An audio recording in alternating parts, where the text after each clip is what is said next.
spectateur comme nous tous kon yaakaar naa ni ñun itam nañu wéyandi rek nekk spectateur ni moom voilà dañu fi am benn information boo xamante ni xëy na information de dernière minute là et puis c'est une information très intéressante mu dit le procureur général de la Cour suprême qui est pour une révision du procès opposant Ousmane Sonko à l'ancien ministre du tourisme à l'ancien ministre du tourisme Mame Mbaye Niang mi nga xamante ni indiqué nañu la libération dans son édition de ce mercredi 7 janvier maanaam le procureur ci gàttal daal dinay jox feu vert ki nga xamante ni moom moo di le ministre de la justice Momo pour ñu ubbiwaat dossier wu Ousmane Sonko ak Mame Mbaye Niang. Le procureur mënul jox feu vert magistrat Cour suprême ça c'est la procédure normale. lii nii c'est la procédure normale en fait dama lay liiral pour nga comprendre li ma la wax ne procédure normale la dama lay bindal Ibrahima Ndiaye maa ngi koy nuyu Ibrahima Ndiaye benn message bu mu envoyé c'est un expert qui l'a écrit mu ni le rôle du procureur est de saisir il ne peut pas décider le procureur général n'a pas le pouvoir de déclarer un recours recevable ou de casser un jugement de son propre chef son action. Il introduit une requête en révision car c'est un acte de procédure par lequel il demande officiellement à la Cour suprême de réexaminer un dossier à cause d'un fait nouveau ou d'un élément exceptionnel. La nuance, le procureur sollicite, il ne décide pas. Il est une partie au procès, même s'il se présente l'intérêt public. Les juges décident de la recevabilité. C'est exclusivement le rôle des juges de la Cour suprême, généralement réunis en chambre réunie pour une révision. Étape 1. La recevabilité. Les juges vérifient d'abord si la demande respecte les formes légales et si les motifs invoqués par le procureur sont valables pour ouvrir une révision. Étape 2. Le fond. Si et seulement si le recours est déclaré recevable, les juges examinent alors l'affaire pour décider s'il faut annuler la condamnation précédente. En résumé, le procureur a ouvert la porte de la cour, mais ce sont les juges qui décideront si on peut entrer et si le dossier doit être jugé. En fait, procureur moom li mu mën mooy jot na dossier bi jébbal na wax na waa Cour suprême ne leen élément nouveau kat am na. dañoo bëgg ngeen ubbi dossier bi. waaw. Cour suprême ñoom ñooy def wax nañ ne article 92 ci loi organique bu Cour suprême maye na loolu. waaw léegi Cour suprême moom mooy réunion. ñoom ñooy réunion ensemble réunis ñu examiner dossier bi leen procureur jox. xool ndax dañ koy ubbi wala duñ ko ubbi. lu ci mën a am la balle est dans le camp des magistrats de la Cour suprême ñu ngi leen di déglu.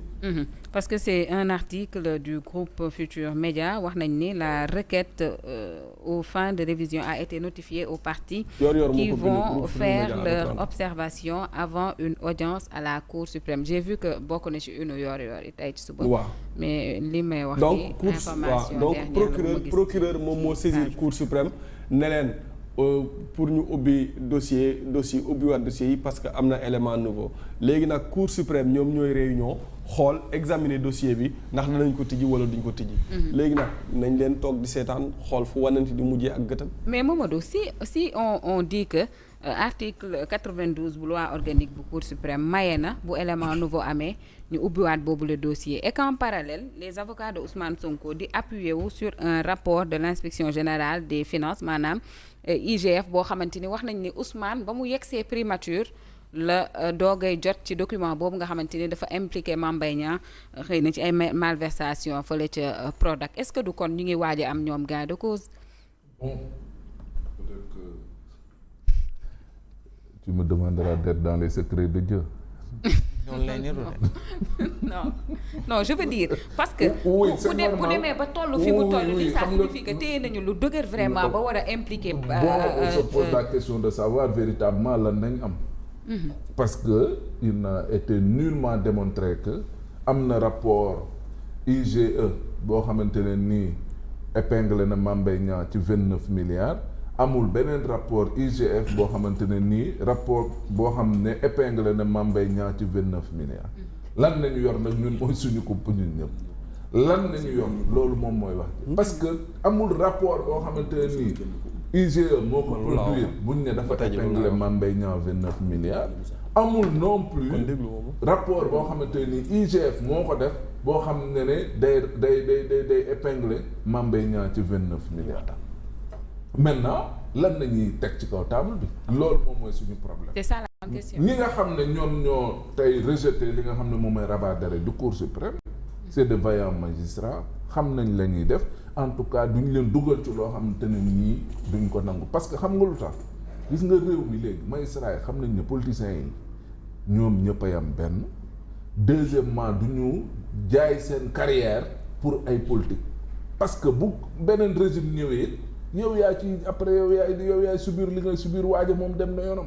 ñu ci bëri jàngee nañ ci loolu xam nañ ci loolu ba tax na ne li ñu war a def dinañ ko def lu wërta leer moom mooy ni nga ko waxee article 92 bu loi organique bu Cour suprême effectivement nangu na ne s'il y a un fait nouveau le ministre de la justice le procureur de la République ki nga xam ne mooy l'intéressé le mis en cause bi nga xam ne moom nañ condamné mun na ko def donc ces conseils également mun nañ ko def évidemment bu fekkee c'est le procureur près la Cour suprême moom moo ko joxe pour que le premier président de la Cour suprême mën ko examiner cela veut dire toujours que c'est le ministère de la justice moom mooy porter mbir yi parce que le procureur moom it au ministère de la justice la bokk donc loolu yëpp day wane ne ñoom ñi ngi ci tànk bi nga xamante ne nii moom mooy bëgg nañ ñu ubbi procès maintenant il y a recevabilité ak ouverture d'abord recevabilité bi est-ce que dina am parce que ñoom ce qu'ils veulent prouver ak li ñu téye ni xëy na mooy que Ousmane Sonko n'a pas diffamé Mame Mbaye Niang mais après xam nga nit ñi tam dañuy am ay aversion tout en sachant que wax nañ ne diffamation bu fukki fan rombee te indiwoo élément nouveau kenn dootu le juger waat xam nga c'est beaucoup de controverses yoo xamante ne nii Fall dafa am lu mu laajte parce que boobu nee na parce que nee nañ 10 jours bu jeexee tëj nañu duñ ci ñëwaat mais Daouda Mine mii dal na ko Daouda Mine keroog maa ngi ko doon rappelé en 2002 dafa diffamé woon Abdou ki nekkoon premier ministre comment il s'appelle encore Abdoul Mbaye waaw seen procès boobu noonu mais Daouda Mine 10 jours yooyu ñu ko joxoon da ko épuisé ba pare quelques jours après ci lay doog a am la mu doon wax. indi preuve yi waaw. mais bañ ko indee dañ ko ne mënuñu ko ubbi ndax 10 jours yan la may jeex na. dañ ko dëpp. kon cas boobu noonu mooy même cas bi nga xam ne tey diffamation moom la ñuy dund diffamation la. Fall Ndiaga d'abord li ma doon expliquer lay comprendre ko maanaam lii procédure normale la ubbeeguñ dossier bi. procureur il faut mu recevable moo wax waa Cour suprême ne leen ubbiwaat leen ñaan ñu ngi leen di ñaan ngeen ubbiwaat dossier parce que am na élément nouveau léegi nag Cour suprême les chambres réunies ñi rejeté woon rabat d'arrêt bi ñoom ñooy réunion waat pour xool ndax am na élément nouveau dañ koy ubbeem déet dossier bi buñ ko ubbee suñ ko ubbee dañoo bëgg lu neex Ousmane Sonko mais c'est ubbiwaat magistrat yi Cour suprême magistrat wu Cour suprême yi buñ sëggee ci dossier bi ubbi ko c'est parce que dañoo bëgg lu neex Ousmane Sonko ndax dañ koo ragal wala Ousmane Sonko da leen a jox xaalis ñu ubbi dossier bi. ñaar yee mën a am mais dossier Ousmane Sonko Mame Mbaye Niang c'est plié 10 jours lañ la may kii wax na ko léegi nu mu tuddati Mamadou Fofana wax na ko léegi. on ne peut pas être dans un Sénégal bu am ay sénégalais normal yoo nga xamante ni dañuy suivre procédure ak beneen sénégalais bu super puissant boo xam ne lu mu bëgg da koy am ci réew mi c'est pas possible. Ousmane Sonko dossier Mame Mbaye Niang bii ak moom maanaam da koo perte na gëm yàlla dem ubbi ji dossier Adji Sarr bi. lii mooy lii am magistrat bu sëgg ci dossier bi ubbi ko maanaam yow yaa tayle Sénégal. tayle nga sa carrière.